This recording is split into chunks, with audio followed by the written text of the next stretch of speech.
Тогос шиг гоёж явсан чүлтэм. Эрт цагийн шилийн сайн эрчүүдээс Торой банд тогос чүлтэм хоёрын нэр толгой холбогдсон дуудагдсаар өнөө үедээ золгосон билээ.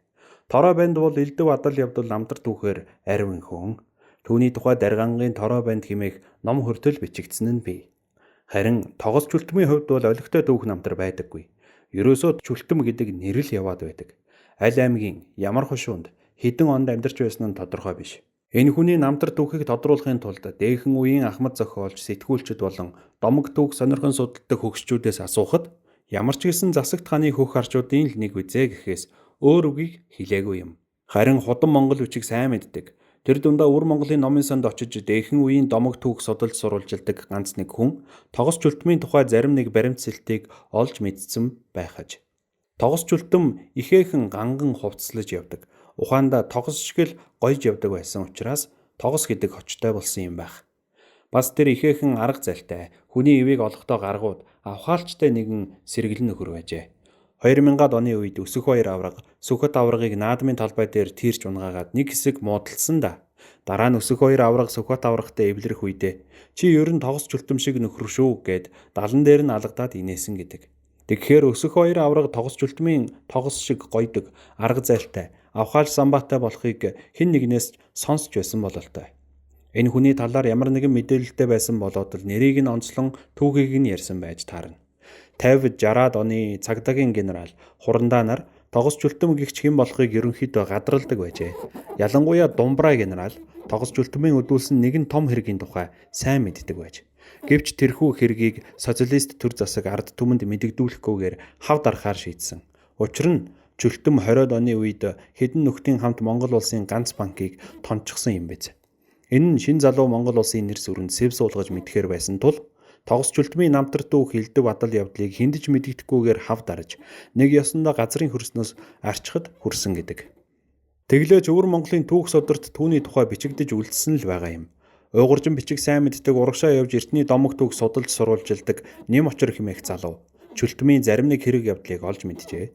Одоогийн Шилийн гол аймгийн Шилийн хотод Бейсийн сүм гэж бий. 20-од оны үед Ванжин богдыг төвдөөс хөөгдөөд арга халахад ирэхэд 8 дугаар богд бурхан болчихсон байж.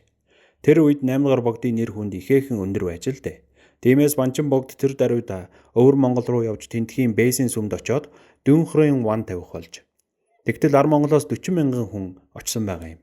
Тиймээс дөнгөжөл хөл дээрээ босч байсан манай ардын засгийнхан энэ тухай дуулж мэдээд энэ Ванжин богд гэдэг чинь хэлхээ холбоо сайтай ард түмнийг яаж ч урвуулж мэдхээр аюултай хүн байна шүү гэд ихэд айж болгоомжлоход хүрсэн гэдэг. Энэ тухай Дунгалаг Тамир кинон дээр хальт гараад өнгөрдөг шүү дээ. Ар Монголоос 40 мянган хүн зориод ирсэнд Ванжин богд ихээхэн ирэмшиж Монголыг ер нь байлдан дагуулж болох юм байна гэж мунхаглан үзээд тухайн үед нийслэл хүрээнд хулгай зэлгий хийдэг байсан сайн эрчүүдийг дуудуулсан байгаа юм. Тэдний дунд тогос чүлтэм ороод явчихжээ л дээ. Ванжин богд Ар Монголоос очсон тэдгээр хүмүүст шар хадаг зүүж бууны яамд олоолгоод одоо та нарыг бууны сумд ийлэхгүй. Ардын засаг гэж юу байлаа да? Тэд мөнгө санхүүгээ бол хөдөлж чадахгүй. Юуны өмнө та нар мөнгөний авдрыг нь тоноод ирээрээ гэж тушаасан байдаг. Ингээд л тогос чүлтэм тэргүүтээ 50-60 тулгайч их хүрээнд давхиж ирэнгүүтээ Монгол улсын ганц банкийг шөнөөр тонож том мөнгөн юмбог богцнуудаа дүүргэж аваад урагшаа хөдөлсөн. Гэтэл нэг жилийн ир үлдэж хоцроод доо яамныханд мэдээлэл өгч гэж. Манер би дээрэмчдийн буудлах газрыг сайн мэднэ. Та нар намайг дагуулад хойноос нь хөдөлчих гэснээр доо яамных нь тогос чүлтмийн хойноос бөөнөрөө очсон байна. Тухайн үед сайн эрчүүд хоорондоо чөдөр зангидаж харьцдаг байжээ. Буудалсан газартаа чөдрийг янз бүрээр бөөрн хийлэн зангидаж үлдээдэг. Тэр нь зангилааг нь зөвхөн Шилийн эрчүүдэл тайлж уншдаг байж.